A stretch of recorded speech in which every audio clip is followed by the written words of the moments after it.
channel Ngulik Horor.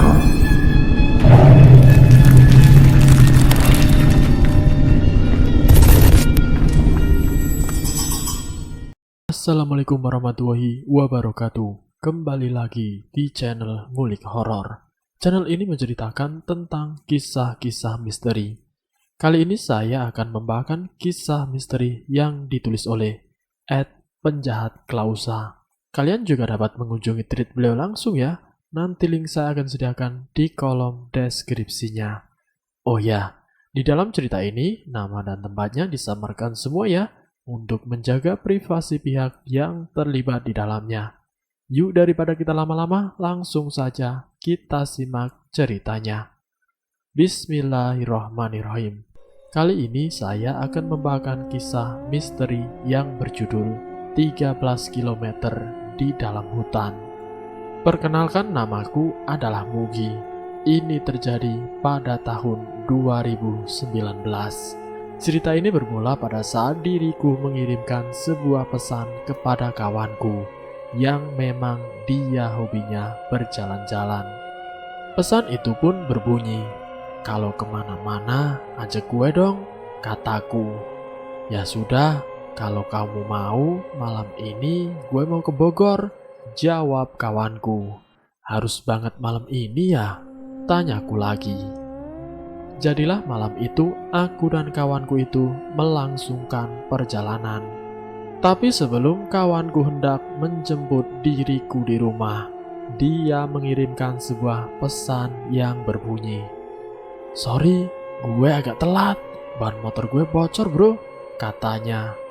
Hingga kemudian sampailah kawanku di rumahku. Kita panggil saja dia dengan nama Gary. "Sorry ya, jadi agak malam berangkatnya," ucap Gary.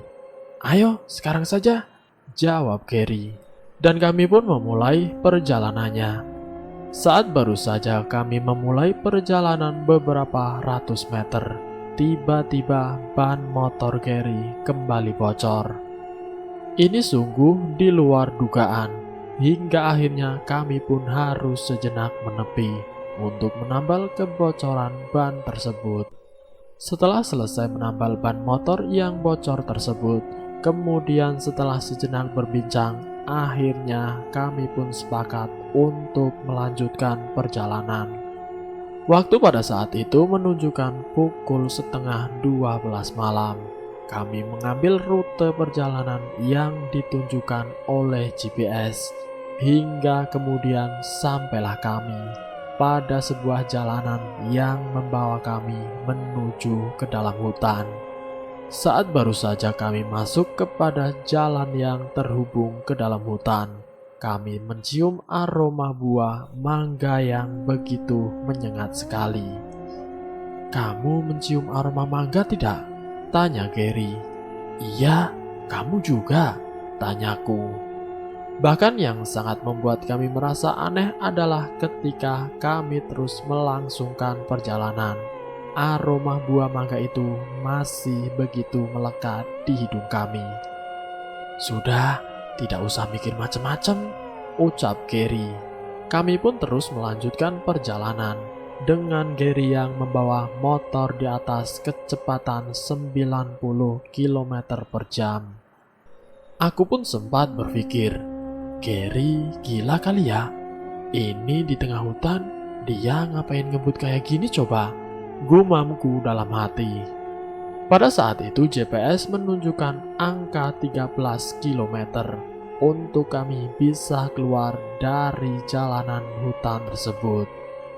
Di dalam layar ponsel tertera bahwa kami hanya membutuhkan setengah perjalanan lagi untuk keluar dari dalam hutan. Namun dengan keadaan Gary yang selalu tancap gas, tapi kami belum kunjung keluar dari hutan ini. Justru kami semakin masuk ke dalam hutan dan mengarah ke jalan yang semakin menyempit. Tidak ada sama sekali kendaraan yang lewat di jalan itu, hanya kami berdua saja. Pada saat itu, waktu menunjukkan pukul 2:30 pagi. 13 km di dalam hutan. adalah sebuah hal yang tidak bisa tergambarkan. Bagaimana jika bahwa kami dibawa ke alam lain? Sial, pikiran negatif ini terus menggangguku, batinku. Hingga kemudian kami bertemu dengan sebuah tikungan yang begitu tajam. Lalu pada saat itu Gary kehilangan kendali dan membuat kami terjatuh dari atas motor, terpental hingga menuju rerumputan. Saat kami jatuh dari motor, hal yang sangat membuat aku takut adalah ketika Gary memunculkan reaksi yang tidak bisa diterima oleh nalar. Ia tertawa begitu keras. Aku sempat berpikir bahwa dia mungkin kesurupan, dan sial sekali jika hal itu benar-benar terjadi. Dan aku di sini hanya sendiri, dengan tidak tahu sama sekali apa yang mesti kulakukan. Tapi kemudian Gary pun berbicara kepadaku. "Matiin dulu mesin motornya," katanya. Aku pun sempat lega mendengarnya. Dia tidak kesurupan. Tapi apa arti dari awal dia barusan? Saat mesin motor dimatikan, suasana seketika tidak sama sekali terlihat oleh pandangan. "Nyalain flash HP kamu," ujar Gary. Kemudian aku pun menyalakan senter yang ada di ponselku tersebut untuk sebuah penerangan kami. Saat itu motor yang dikendarai kami terdapat sebuah masalah pada pegangan remnya. Posisi pegangan rem tersebut tidak bisa kembali dan membuat motor itu tidak bisa melaju. Kemudian Gary pun berkata, "Tidak apa-apa, nanti juga ada orang lewat. Kita tunggu saja," kata Gary. Tapi batinku berpikir, "Mana ada yang lewat hutan jam segini?" gumamku dalam hati. Hingga kemudian ada sebuah truk yang melintas di jalan tersebut. Namun itu hanya sekedar melintas, tidak menghiraukan kami sama sekali. Gary pun mencoba membetulkan motornya sendiri, hingga pada akhirnya rem dari motor tersebut berfungsi dengan normal kembali. Lalu kami pun melanjutkan perjalanan dengan waktu yang pada saat itu menunjukkan pukul 3 pagi. Singkat cerita, kami pun sampai di sebuah villa yang menjadi lokasi tujuan pada pukul 6 pagi. Benar-benar perjalanan yang begitu melelahkan, terutama bagi diriku yang memang jarang sekali melakukan perjalanan melewati hutan, dan itu pada malam hari. Di villa kami beristirahat sejenak, makan bersama dan sedikit berbincang santai.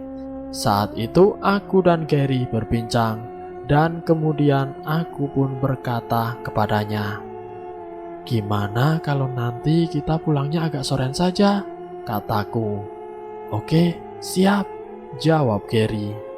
Tapi saat sore tiba dan ketika aku mengajak Gary untuk bergegas, ia berkata kepadaku, "Bentar ya, aku belum mandi nih.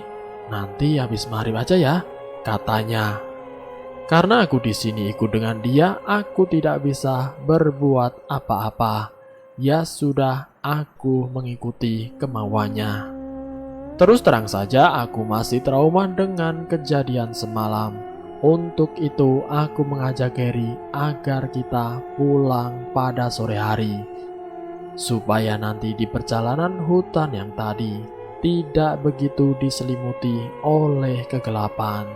Tapi apa boleh buat, aku harus ikut apa mau Gary. Singkatnya, saat setelah azan maghrib berkumandang dan kita pun selesai sholat berjamaah, aku pun kembali mengajak Gary untuk pulang. Tapi Gary berkata, "Santai ya, nanti habis isya aja," kata Gary dengan santai. Dan lagi-lagi aku harus mengikuti apa yang jadi maunya Gary. Hingga pada akhirnya kami pun pulang pada pukul 12 tengah malam. Sial, apa yang sebenarnya ada di pikiran Gary ini sih? Batinku. Lalu kami pun memulai perjalanan untuk pulang, dengan aku yang selalu memperingatkan Gary untuk melajukan motornya dengan pelan-pelan saja. Aku tidak mau jika kejadian yang menimpa kami malam itu terulang kembali.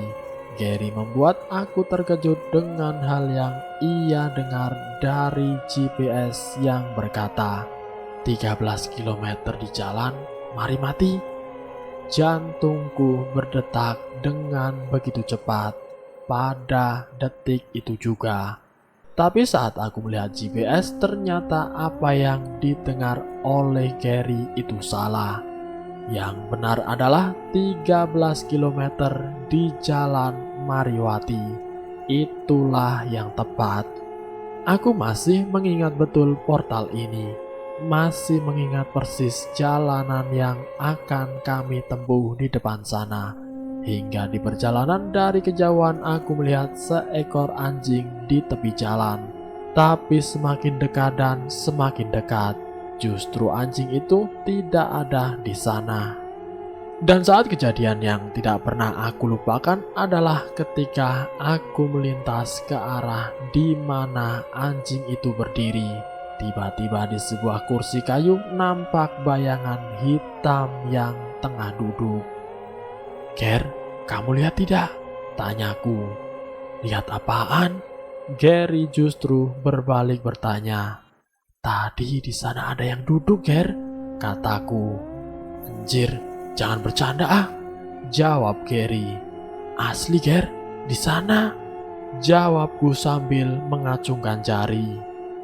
Tapi ketika aku melihat kembali ke belakang, tidak ada siapa-siapa di sana. Padahal tadi aku sangat dengan jelas melihatnya. Aku memutuskan untuk membuang segala hal negatif yang terus bersarang di kepalaku. Lalu aku pun memutuskan untuk membuang segala hal negatif yang terus bersarang di kepalaku. Lalu saat kami kembali meneruskan perjalanan, tiba-tiba suasana malam itu menjadi semakin dingin, menembus sampai ke penjuru tubuhku. Hingga kemudian singkatnya sampailah kami di sebuah tikungan yang aku masih ingat betul bahwa itu adalah tempat kami terjatuh malam itu. Saat motor dibelokkan, terlihat bahwa tempat kami terjatuh adalah menuju kepada sebuah jurang yang begitu dalam. Aku pun sempat tersentak hingga kemudian mengucap rasa syukur karena masih hidup sampai detik ini. Tapi saat motor dibelokkan dan lampu jarak jauh itu menyorot ke arah sebuah tempat, di sana terlihat ada seseorang yang tengah duduk seperti bersemedi dengan disertai lilin yang berada di hadapannya. Aku dan Gary terkejut dibuatnya. Itu adalah pemandangan yang begitu menakutkan bagi kami. Ya, ada seseorang dengan sebuah lilin yang menyala, juga di tengah hutan pada tengah malam. Itu sungguh sangat tidak bisa terlupakan bagiku. Bagaimana kalau dia membutuhkan tumbal? Dan nanti aku yang ditumbalkan sama dia, batinku pada saat itu. Tapi dengan santainya Gary berkata kepadaku, "Tadi yang kamu lihat cewek atau cowok?" katanya. Sial, dengan situasi menegangkan seperti ini dia masih sempat bertanya jenis kelamin seseorang tersebut. "Sudah, kamu tancap gas saja. Aku takutnya itu modus begal atau gimana," kataku kemudian. "Tidak apa-apa, santai saja," jawab Gary dengan santai. Lagi-lagi dia dengan begitu santainya berbicara kepadaku, tanpa seolah ada hal yang begitu perlu dikhawatirkan. Terus terang saja, perasaanku pada saat itu sedang tidak karuan. Lalu dengan secara tiba-tiba di tengah-tengah perjalanan dalam sebuah hutan yang gelap seperti ini, dia menghentikan sepeda motornya. Lalu Gary berkata, "Kamu gantian bawa motornya ya? Aku mau merokok dulu," ucapnya dengan santai. "Anjir, gila kamu. Situasi lagi kayak gini masih sempat-sempatnya buat merokok," batinku. Aku melanjutkan motor dengan kecepatan yang lumayan tinggi, dengan harap bisa segera keluar dari hutan ini. Tapi lagi-lagi Gary berkata, "Santai aja bawa motornya." Dan sialnya aku menuruti kemauan Gary yang tengah menghisap rokok dengan sikapnya yang santai tersebut. Hingga singkat cerita kami pun keluar dari jalanan hutan tersebut. Dan pada saat itu Gary berkata lagi, "Aku ini sebenarnya tidak mau bikin situasi menjadi semakin tegang. Makanya aku nyikapin ini semua dengan santai," katanya. Lalu Gary pun bertanya kembali kepadaku, "Kamu lihat yang tadi cewek atau cowok?" tanya Gary. "Cowok, Ger," jawabku. "Itu cewek, bego," umpat Gary. "Ger, ini tengah malam, Ger. Mana mungkin ada cewek malam-malam bawa lilin ke tengah hutan lagi," kataku membantah. "Itu cewek. Orang aku lihat dia pakai kerudung," ungkap Gary dengan begitu meyakinkan. Karena aku tidak mau berdebat dengannya, kemudian aku pun mengiyakan apa kata Gary tersebut. Dan kemudian kembalilah kami ke tempat asal kami pada sekitar pukul 6 pagi. Dan selesai. Itulah kisah singkat yang berjudul 13 km di dalam hutan.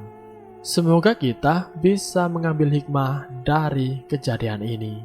Dan semoga pula kita dijauhkan dari hal-hal yang semacam ini. Semoga kita selalu dalam lindungan Allah SWT. Terima kasih sudah mampir di channel kami. Jika kalian tertarik dengan video kami, silakan tekan tombol like, share, dan komen. Tekan subscribe untuk mengikuti video kami selanjutnya. Wassalamualaikum warahmatullahi wabarakatuh.